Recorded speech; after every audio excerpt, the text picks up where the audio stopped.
Jadi harus menunggu sampai turun sampai 80% dari harga all time high-nya kok ya. Ya itu. Kalau memang mau invest ya, kok mau buy and hold ya. Kalau cuma buat trading doang ya cari momentum lah, dia mulai belok, mulai rame, kita boleh lah buat trading aja. Oke, kemudian ini ada lagi Koyudi dari teman namanya Winnie Lene. TPIA insight-nya kok katanya. TPIA ini sebenarnya menarik ya. Menarik banget karena apa? Karena sebenarnya secara grup gitu ya. Kita sebutnya grupnya dia ini kan lagi rame banget ya. Jadi istilahnya kayak ini semua duit di bursa gitu ya. Semua duit bursa tuh larinya ke grupnya dia. BRPT, TPIA, semua duitnya larinya ke grup mereka semua gitu. Dan secara chart juga sebenarnya TPIA ini cukup menarik. Kenapa? Karena dia break dari dia punya all time high ya kemarin ya, di area 2.800-an dia break dari all time high. Nah sekarang memang harganya masih 2910 nih, dia lagi retrace atau pullback. Selama dia bisa tahan di atas area 2.800-an, ini sebenarnya masih potensi untuk dia kembali naik. Jadi masih cukup menarik untuk TPIA. Iya benar kok, ini sampai yang dia jadi peringkat nomor 1 ya kok ya. Betul. Orang terkaya. Satu sekarang. Iya. Wah ini hebat benar ini. Oke, jadi menjawab ya tadi ya teman Winnie dari Koyudi. Kemudian kita lanjut lagi, teman-teman kalau ada pertanyaan boleh disampaikan lagi di kolom komen ya. Kemudian saya mau tanya lagi Koyudi. Kemudian tadi sektor yang potensial tadi Koyudi udah sampaikan energi ya, terus ada finance ya, infrastruktur. Nah kalau infrastruktur ini Koyudi kan udah turun dari all time high-nya udah dalam banget nih Koyudi. Apakah ini ada peluang positif di January Effect nanti Koyudi? Sebenarnya nanti kita harus lihat lagi ya. Maksudnya secara ini kan buat aku masuknya tahun politik ya. Memang agak orang tuh jadi agak menahan untuk membeli infra. Kenapa? Karena takutnya ada ketidakpastian, ada overhang sebetulnya buat tahun depan. Paling enak itu kalau misalkan nanti kita udah keluar nih APBN tahun 2024 udah keluar, berapa nih kira-kira pembangunan buat tahun depan, dapatnya berapa besar. Nah kalau udah dapat datanya, dapat anggarannya, ternyata naik signifikan, ini buat aku akan confirm bahwa infrastruktur ini akan menarik, gitu ya. Itu akan sangat menarik. Kenapa? Karena sebenarnya secara harga memang mereka semua di bawah semua, gitu. Yang kemarin rally cukup kencang mungkin cuman Meta sama ACST ya. Tapi seperti Wika, PTPP, ADI ini masih di bawah, meskipun kemarin sempat rally agak lumayan, tapi memang kenaikannya nggak sekencang kenaikan dari saham Meta gitu ya. Kalau Meta mungkin ada kenaikan karena ada faktor lain juga ya teman-teman, dibandingkan dengan PTPP, Wika atau Adikarya gitu. Tapi buat aku kalau misalkan teman-teman mau dapat gain yang banyak ya teman-teman harus perhatiin sektoral yang di bawah gitu. Biasanya sektoral yang di bawah ini mereka akan kasih gain yang cukup besar, tapi tunggu mulai belok naik aja, nggak usah paksain cicil waktu dia lagi turun teman-teman terus averaging gitu, nggak usah. Nanti aja tungguin dia baru mulai belok naik ya teman-teman, baru mulai kumpulin banyakan. Kenapa? Karena lebih nggak wasting time gitu ya. Itu trikinya buat yang infra. Tapi kalau misalkan buat yang properti, buat aku properti ini satu, harga sama murah. Kedua, kita kalau misalkan lihat dari sentimen, ada sentimen tentang relaksasi pajak ya, dari harga sampai 2 miliar dan bertahap sampai yang 5 miliar. Jadi mungkin teman-teman juga boleh perhatiin buat saham-saham properti ini akan cukup menarik, di mana kemarin kita bisa lihat juga pergerakannya seperti Sumarekon ini kan dia udah mulai belok ya, dari supportnya harga 500 kemarin udah naik 20% nih sampai harga 605 lah. Jadi buat aku seperti Sumarekon ini masih sangat menarik, apalagi kalau misalnya teman-teman bisa dapat dekat-dekat harga 500-an ini sangat menarik gitu ya.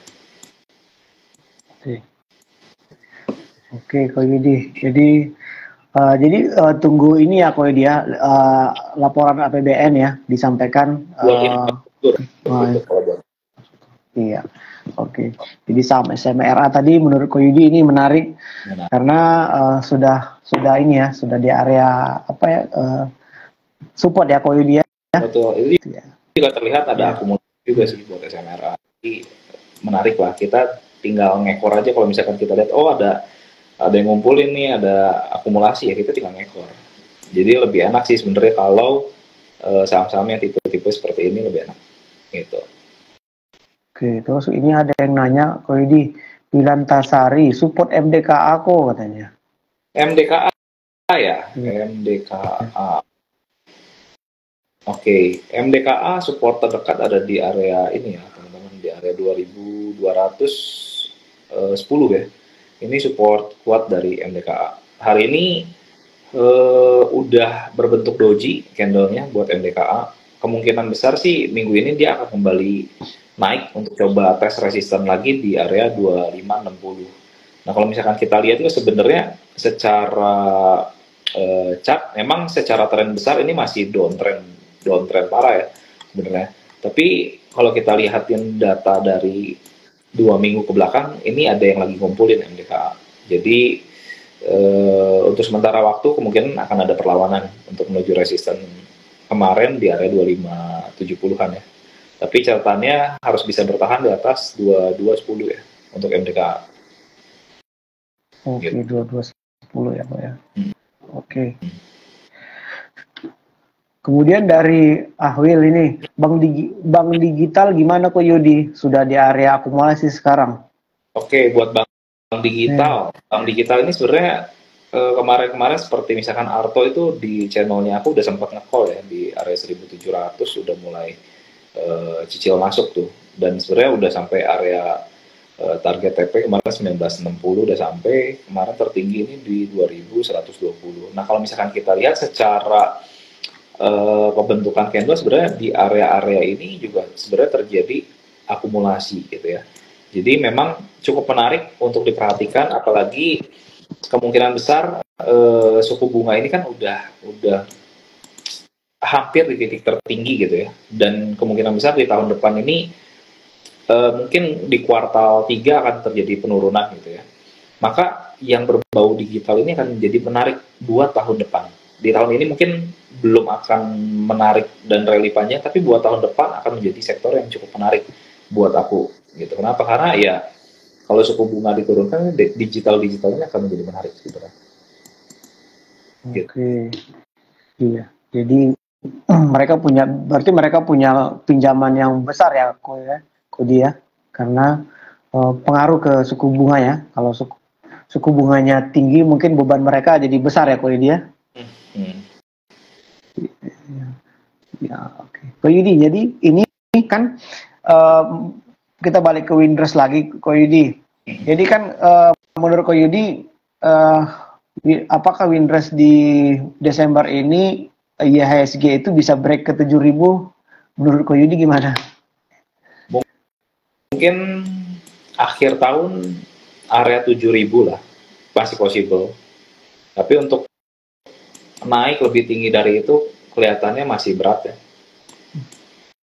7.050 lah mungkin. Ya. Iya. Ada yang nanya Ko Yudi lagi, Arto, Ko Yudi bagaimana Ko Yudi view-nya katanya? Nah, Arto kemarin sebenarnya udah sempat kita call di area 1700-an karena itu breakdown trendline ya. Kalau misalnya teman-teman ada yang join di channel aku. Nah, area 1960 ini menjadi area retest ya. Karena dia kemarin kan bikin pola double bottom ya, teman-teman ya. Itu lebih polanya ke Adam and Eve sebenarnya, double bottomnya, dan sekarang lagi retest. Nah, kalau misalkan dia masih bisa bertahan di atas area 1940 ke atas ya, ini masih potensi untuk kembali naik. Tapi kalau misalkan dia nggak bisa tahan di atas 1940-an, kemungkinan besar dia akan kembali turun menuju supportnya di area 1550. Mungkin dia akan bikin triple bottom atau pattern lainnya. Jadi kalau misalkan teman-teman key point pentingnya adalah selama dia bisa tahan di atas 1940, dia masih potensi naik ke area 2100 bahkan 2470 ya. Tapi kalau misalnya dia nggak bisa tahan di atas area itu, kemungkinan besar dia akan kembali turun. Jadi boleh hati-hati kalau misalnya teman-teman baru mau beli di area ini, disiplin stop loss-nya harus ketat. Kenapa? Karena ya dari 1900 ke 1500 tuh lumayan dalam juga, 20% lebih gitu kan. Jadi ya boleh berhati-hati gitu. Tapi memang Arto ini swingnya lumayan kalau misalkan teman-teman bisa masuknya pas. Sekali naik itu dia kasih gain agak lumayan, tapi sekali turun pun lumayan, dia one way itu jalannya. Jadi kalau lagi one way naik gini, sebenarnya teman-teman boleh untuk entry. Nah, tapi kalau posisi sekarang ya teman-teman boleh hati-hati aja dengan trading plan-nya gitu, karena posisinya udah lebih telat nih gitu dibandingkan kemarin teman-teman kita yang udah entry di 1700 gitu. Kurang lebih gitu aja sih buat view buat Arto ya. Oke. Misalnya ini punya nasabah punya Arto di 19.000 kok. Kok ini. Wah, itu iya. 19 sendiri. Iya. Jadi itu dia. Aduh, itu kalau pengalaman di situ dia cerita, waduh, sedih sih, nengoknya nggak bisa keluar lagi. Jadi dia tanya, waduh ini kira-kira kapan lagi ya Arto ini ke 19.000? Sekarang udah malah di bawah 2.000 ya kok ya? Iya, udah 1950 ya tutupan hari ini. Kadang iya, benar. Teman-teman harus ngerti bahwa pergerakan harga ini semua pasti ada siklusnya, teman-teman. Apa yang naik kencang, someday dia akan turun. Dan kalau lagi turun, apakah 10% dari atas, 20% dari atas sudah murah, rasanya murah, tapi kalau lagi turun tuh kadang apa yang murah bisa jadi lebih murah gitu. Misalkan contoh ya, kayak Bumi lah dari 8.000 ke 50 ya.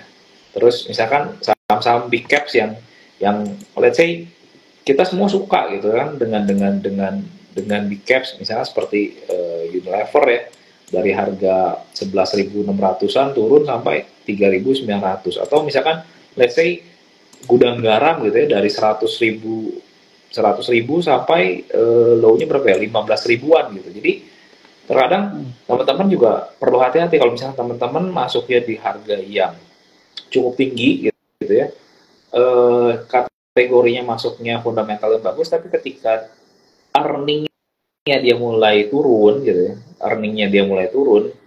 teman-teman boleh berhati-hati, jangan-jangan kita adanya di akhir dari tren kenaikan nih, mulai masuk turun dan kita nggak sadar, dan kalau turunnya cukup signifikan gitu, turunnya bisa 70, 80, 90% bahkan gitu. Jadi nggak ada kategori saham yang menurut aku ya selamanya dia akan terus naik sampai 100 tahun ke depan gitu, kayaknya enggak. Karena company ini dia ada siklus juga, teman-teman. Ada yang dari company-nya ada kecil ya, lalu lama-lama dia mulai membesar kan, dia growth-nya masih kenceng banget biasanya. Lama-lama dia sampai company-nya udah gede.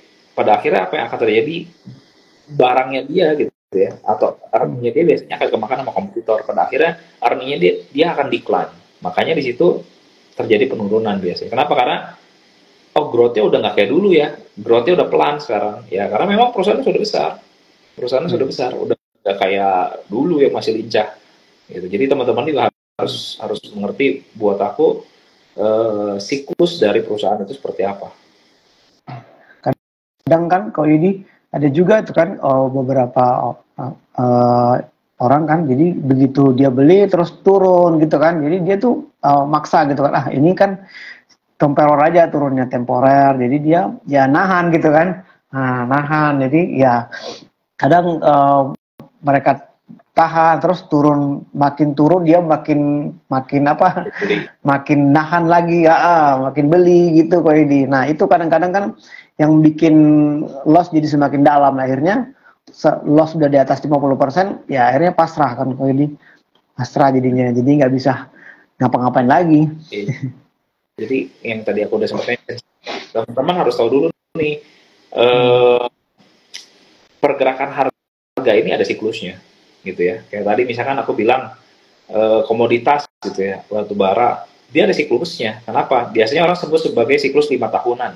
Ya sebenarnya nggak persis banget 5 tahunan, tapi kita lihat bahwa ketika harga komoditasnya lagi jelek-jeleknya, itu memang harga saham lagi di bawah-bawahnya. Nah tapi kalau secara teknikal itu lagi ada fase akumulasi, orang ngumpulin, toh harga barangnya murah. Kenapa? Karena harganya udah di dasar dan nggak turun. Tapi kalau harganya lagi euforia, harganya kemarin call-nya 300-400, teman-teman kumpulin buat investasi 5-10 tahun ke depan. Salah nggak pemikirannya? Secara pemikiran sebenarnya nggak salah. Tapi yang jadi problem adalah entry-nya. Bisa terlalu cepat atau terlalu telat.